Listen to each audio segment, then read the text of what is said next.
अरे नांदेडमध्ये काय हे सरकारच फसवतोय बहिणींना, तर नांदेडची काय घेऊन बसत? हे सरकारच बहिणींना लाडकी बहीण नावाने फसवणूक करतं असा आमचा आरोप आहे।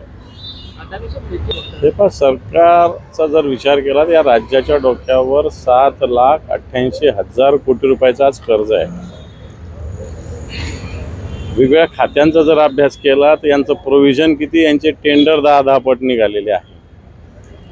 आज खरं तर अर्थ विभाग अकार्यक्षम ठरलं की सुस्पष्ट भूमिका मांडत नाही, कारण ज्या आर्थिक योजना जाहीर केल्या जातात त्याची आर्थिक तरतूद आवश्यकता आहे, परंतु अशी तरतूद नसताना मोठ्या प्रमाणात अशा योजना जाहीर केल्या जातात। याचाच अर्थ जनतेला ही फसवलं जातं, जनतेच्या डोळ्यात धूळफेक केली जाते। मध्य प्रदेशचं उदाहरण आहे। मध्य प्रदेशमध्ये आज सरकार आल्यानंतर लाडकी बहीण योजना बंद पडलेली आहे आणि अनेक योजना बिलकुल जाहीर करू नये अशा प्रकारची सक्त ताकीद अर्थ विभागाने मध्य प्रदेशमध्ये दिलेली। आपला अर्थ विभाग तर झोपलेला दिसतो। अजितदादा फार कडक शिस्तीचे भोगते आपण असं म्हणतो, परंतु त्यांचा अर्थ विभागाचा आत्ताच्या घडीला सगळ्यात भोंगळगार चालू आहे असं माझं स्पष्ट मत। एक तर गणवेशाच्या बाबतीत मी आज ट्विट केलेलं आहे।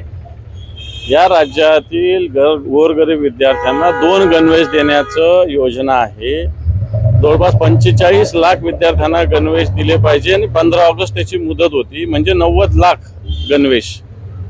परंतु आत्ताच्या घडीला या 45 लाखापैकी आज ऑक्टोबर महिना उजाडतोय उद्या, तरी फक्त 24 लाख विद्यार्थ्यांना गणवेश दिलेले आहे। आणि मला असं वाटतं ही गोरगरीब विद्यार्थ्यांची थट्टा, परत जे दिलेले तेही नीट नाही, त्याचा दर्जा जो सांगितला गेला तो मुळीच नाही।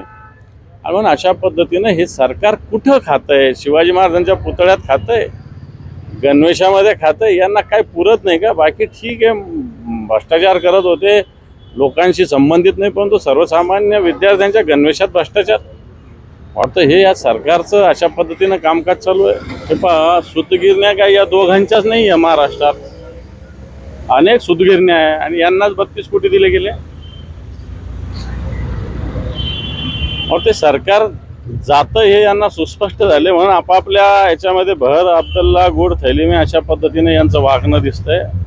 आपला आपला वेगळा, यार तू अपनी अपनी देख काहीतरी एक म्हण आहे, तशा पद्धतीनं शेख तू अपनी अपनी देख अशा पद्धतीनं आपल्या आपल्या ताटात जसं ओढून घ्यायचं तशा पद्धतीने हे चालू दिसतं। मला वाटतं महाराष्ट्रात अनेक सूतगिरण्या आहे, अनेक सूतगिरण्यांना अशा पद्धतीने आर्थिक तरतुदीची गरज आहे, परंतु ते न करता फक्त या 2 जणांना 32 कोटी सरकार देतं। मला असं वाटतं हा सरकार जातंय याचंच लक्षण दिसतं। वैफल्यग्रस्त झाले त्यामुळे असं टीका मला असं वाटतं उद्धव ठाकरे साहेब वैफल्य झाले, बावनकुळेजी फुकट अशा पद्धतीने या दरात तुम्हाला थोडीशी जनाची नाही तर मनाची वाटली पाहिजे ना।